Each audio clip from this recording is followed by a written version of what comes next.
नमस्कार दोस्तों, आप सबका स्वागत है मेरे इस चैनल लर्निंग विद चंदन में।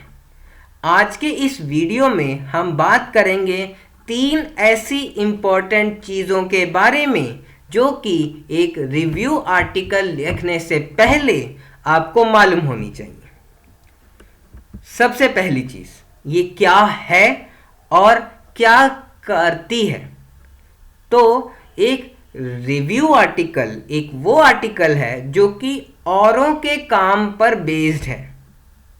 औरों ने क्या काम किया हुआ है उसकी समरी है एक रिव्यू आर्टिकल, और ये आपके काम का फाउंडेशन बनाती है, आप जो काम करने वाले हैं। क्योंकि एक रिव्यू आर्टिकल को लिखने के टाइम पे आपको औरों के कामों को स्टडी करना है। उससे कई चीज़ें आपको मिलेंगी कि हाँ, आपको ये काम को कैसे करना है, क्या टूल्स यूज़ होंगे, क्या मेथड्स हैं, आप डाटा को कैसे कलेक्ट करोगे, फिर उसको एनालिसिस कैसे करोगे। ये सब चीज़ें आपके आपके आप जो काम करने वाले हो उसकी फाउंडेशन को तैयार करेंगी। So a review article helps you to build the foundation on the basis of which your research will be built. दूसरी चीज, length of the review article. अगर आप एक कॉम्प्रिहेंसिव रिव्यू लिख रहे हैं तो इसकी लेंथ 12,000 वर्ड्स तक हो सकती है, और अगर आप एक कॉन्साइज रिव्यू लिख रहे हैं तो उसकी लेंथ 5,000 वर्ड्स तक हो सकती है। थर्ड चीज, स्ट्रक्चर या फिर components of a review article. तो पहले आता है आपका एब्स्ट्रैक्ट, जो कि आपके पूरे काम का एक समरी है। यहाँ पर आपको कोई भी रेफरेंस नहीं डालना। आपको किस चीज़ की समरी डालनी है कि आपका रिव्यू आर्टिकल के पीछे आपका रिसर्च क्वेश्चन क्या था। पहली चीज़, आपने कौन सी स्टडीज़ जो इसके मेजर हैं उनको रिव्यू किया, उनकी समरी, इनसे आपको कंक्लूजन क्या मिला, ये सब आएगा आपका एब्स्ट्रैक्ट में। नेक्स्ट चीज़, आपके इंट्रोडक्शन में, यहाँ पे आपको आपके रिव्यू का एम डालना है, आपके टॉपिक को इंट्रोड्यूस करना है, ये बताना है कि टॉपिक जो आपका है वो इम्पोर्टेंट क्यों है, मेन पॉइंट्स जो आपने बात किया है उसकी आउटलाइन आनी चाहिए, और बैकग्राउंड इंफॉर्मेशन। थर्ड चीज़, आपकी body of the review article. यहाँ पर आप क्या करोगे कि टॉपिक को हेडिंग्स या फिर सब हेडिंग्स में बांट दोगे।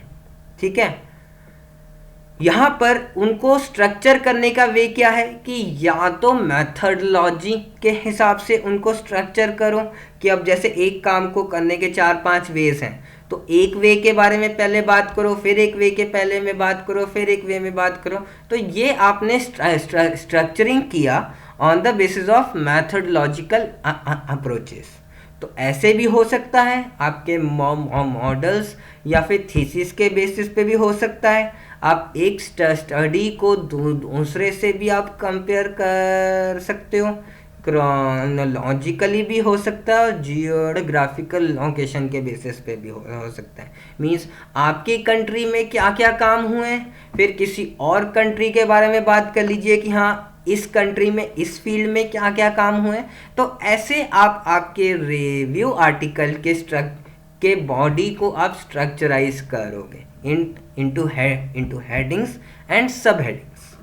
Next cheese, it is important कि आप एक पैराग्राफ में एक ही आइडिया या फिर एस्पेक्ट को कवर करें।